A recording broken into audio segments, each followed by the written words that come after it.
Hello and welcome. So yesterday we looked at theoretical monopolies and today we're going to have a look at legal monopolies. So legal monopolies are kind of the level of monopoly power that means that they can be investigated by the Competition and Markets Authority. That's really important. Most of the monopolies, if not all of the monopolies that you deal with by doing your A-level, will all be around legal monopolies. So when we use the term monopoly, kind of like maybe when we look academically, we may well mean 100% of the market share. We do use that a lot when we look kind of like when you do your undergraduate or your postgraduate, you'll look at monopolies in that very theoretical way. But in your A-level, you'll look at kind of legal monopolies. So we define that as 25% of the market share. So if one firm has a quarter of the market share, then we see them as a legal monopoly. Now the wording is very important. I think it was actually that paper 3 question that you did when you looked at the kind of Walker's market share 55%. In the exam, in the mark scheme, it did actually say that students had to specify that that was a legal monopoly, right? And that's really important because if you just put monopoly, you wouldn't have got the results, you wouldn't have got the marks for that question. I think it was the 5-mark question. So it is really important that you use the right words. So why is a legal monopoly kind of important? Because we can have a monopoly, a legal monopoly, within that oligopoly structure, and that's actually a really good example looking at that exam question that we looked at last week, the week before. That exam question has a legal monopoly within it, and actually a lot of market structures that we consider to be oligopoly market structures do actually have a legal monopoly within them. So they have like kind of 6 firms, 5 firms, even 4 firms, but one of those firms has a much larger amount of the market share than the other collective firms. And well, does that make a difference or not? That's what we're going to have a look at. And do we consider that to be a monopoly? Do we consider them to have monopoly power? Does that impact the market? What does that do? What impact does that have? So that's what we're going to be looking at kind of here. The one biggest difference between a monopoly, a legal monopoly, and a kind of legal monopoly within a oligopoly is the way that they act. It's the decision-making process of that firm. So is that firm making decisions interdependently by considering all the other people in the market, so by considering the other firms, think about game theory, think about the kink demand curve, are they making their decision based on what they think the competition is going to do, or are they making their decision based on what they just want to do?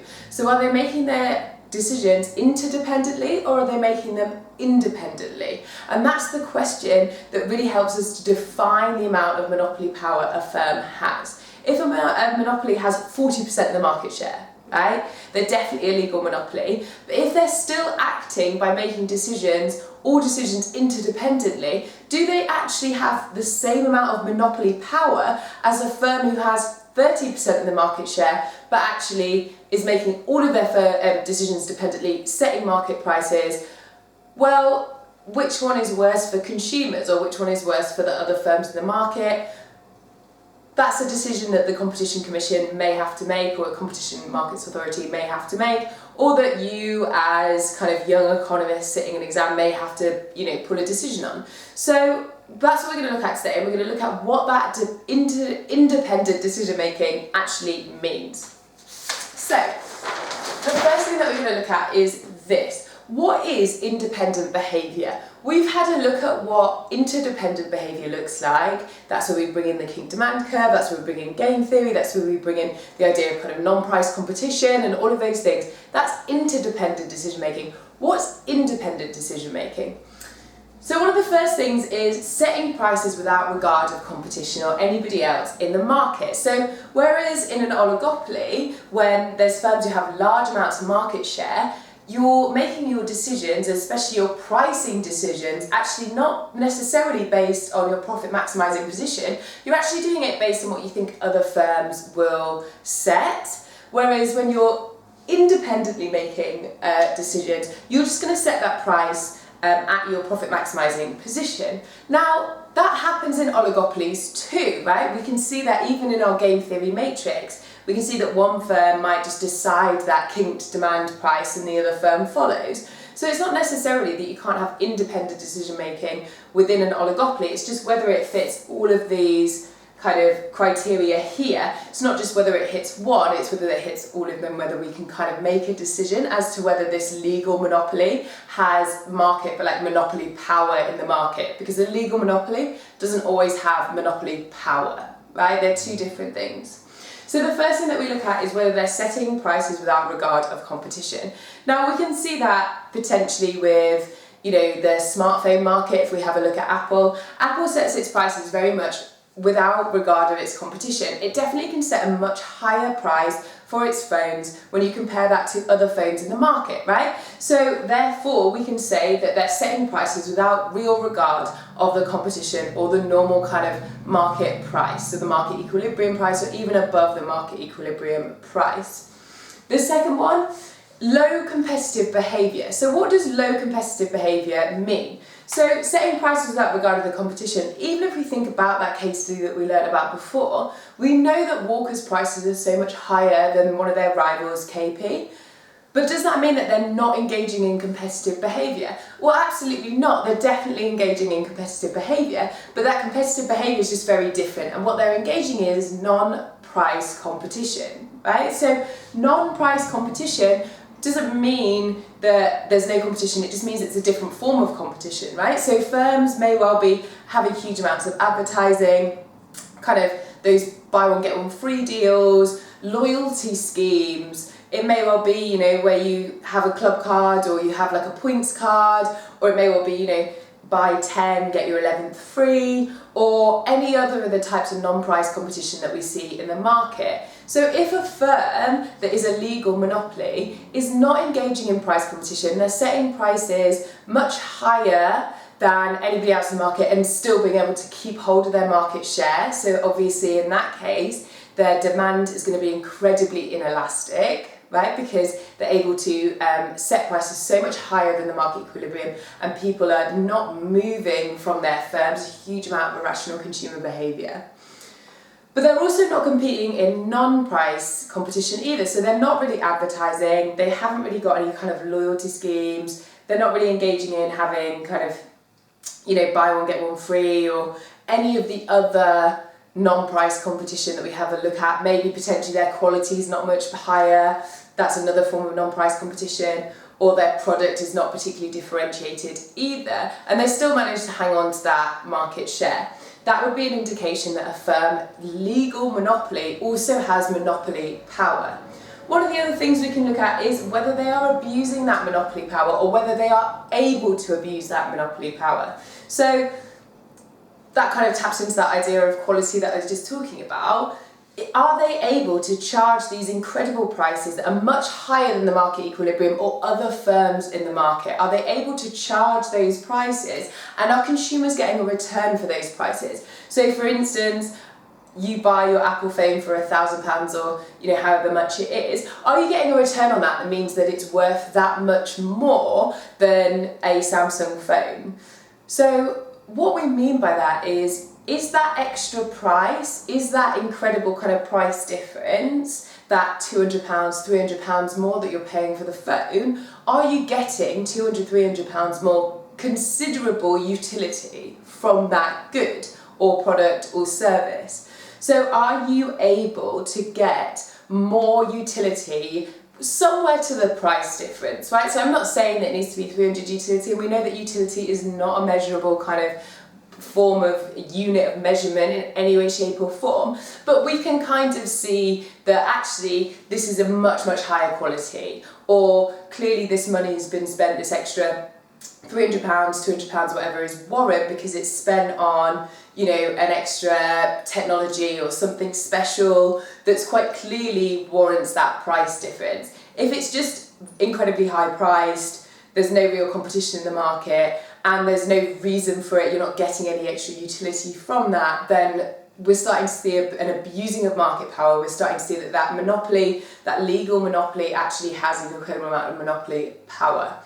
And then one of the other things that we're going to look at is, are they acting with disregard for consumer welfare? Now, there's lots of things that we talk about when we talk about consumer welfare. There's lots of ways that we can think that consumer welfare comes up. But one of the main ways that consumer welfare comes up is consumer utility, and when you look at the diagram, obviously our consumer surplus up here, the triangle on top. So looking at consumer surplus. Consumer surplus, are they taking consumer surplus without really giving anything away? And are they using their inelastic demand curve to be able to take advantage of consumers more so than they would do in a competitive environment, right? We know that oligopolies also can take advantage of consumers too. We know that oligopolies can kind of steal some of that consumer surplus. We know that monopolistic markets can steal some of that consumer surplus.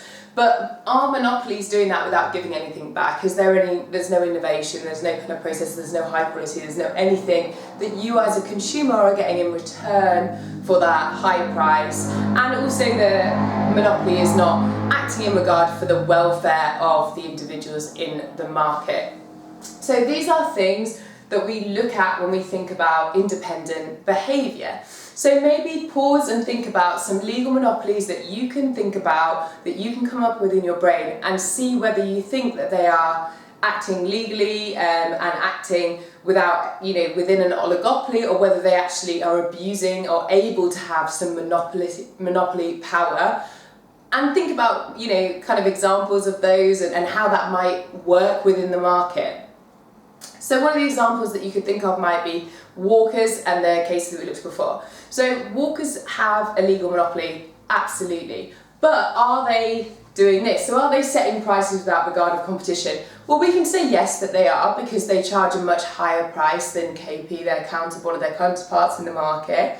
We can say that actually they're able to charge a much higher price. If they decreased or increased that price, they may not lose consumers to somebody else in the market.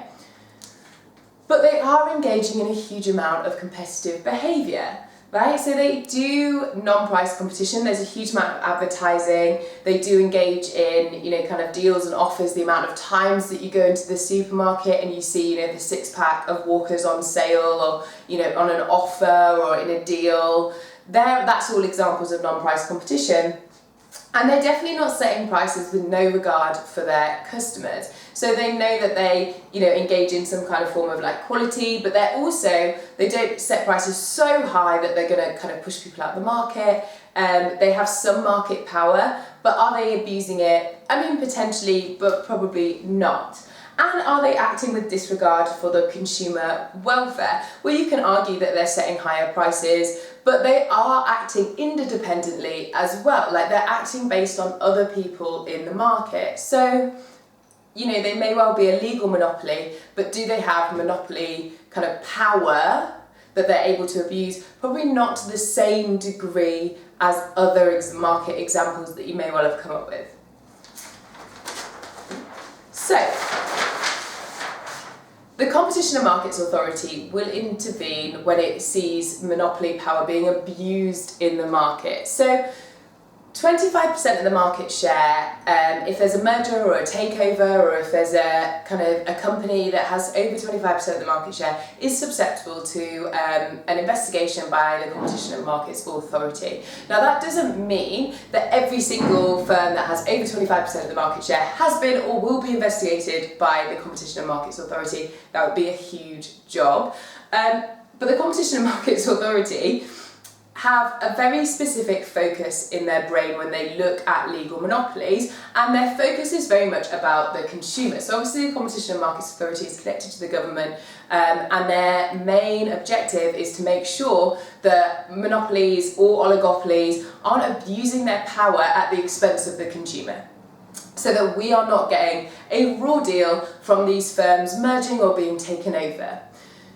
So there are lots of examples of the Competition Authority and Competition and Markets Authority getting involved. The Sainsbury's and Asda merger, I mean, why did we thought that was ever going to go through in the first place, or waste of money? But that was blocked. And we've seen lots of examples of mergers and takeovers being blocked. It could be something that's really interesting for you to kind of view and have a look at and research in your own time.